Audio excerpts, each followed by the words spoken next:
Štartovacie auto už je v pohybe.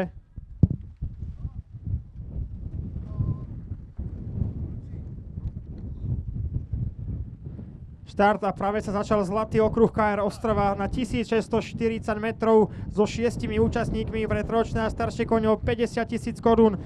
Dopredu zatiaľ v tom nepríjemnom počasí ide Meteor 1S, ale zvonka je tam myslím Sir Viking, Meteor 1S a na tretí pozícii potom nasleduje domáci I Can Fly Diamant s druhou stopou bližšie k bariére.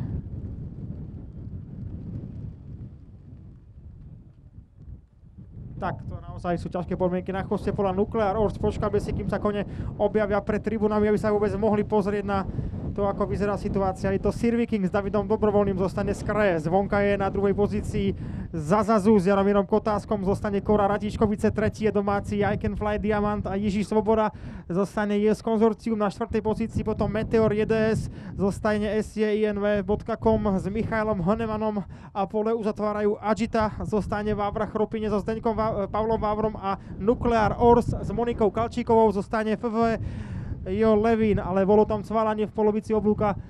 Za cieľom tam skočil Zazazu Jaromírovi Kotáskovi a takže spolufavorit stratil pôdu pod nohami a v tom záverečnom polokruhu má obrovskú stratu. Spolu s nimi tam vzadu aj taliansky rodák Nuclear Horse a vpredu stále David Dobrovoľný so Sir Vikingom, ktorý takéto situácie zvláda veľmi dobre. Sir Viking už neraz vyhral dostih systémom štart-cieľ, lenže teraz k nemu prichádzajú ďalší súperi. Zdá sa, že tam sa vyváža domáci I Can Fly Diamant a je tam aj Meteor 1S, aj Agita, ešte aj Zazazu zapína zvonka na plné obrátky. Stále je to Sir Viking a útočí tam I Can Fly Diamant a takisto aj Zazazu. Sir Viking, I Can Fly Diamant a Zazazu. Takáto je situácia 200 metrov pred cieľom. Zvonka útočí Kotásek, ale stále je to David Dobrovoľný a Sir Viking odoláva ešte aj domáci I Can Fly Diamant. Sir Viking vyhrá. I Can Fly Diamant druhý. Bronzový Zazazu. Ďalej potom Meteor 1S. Predsválal cieľom zrejme Nuclear Horse a poradie uzatvorila Agita.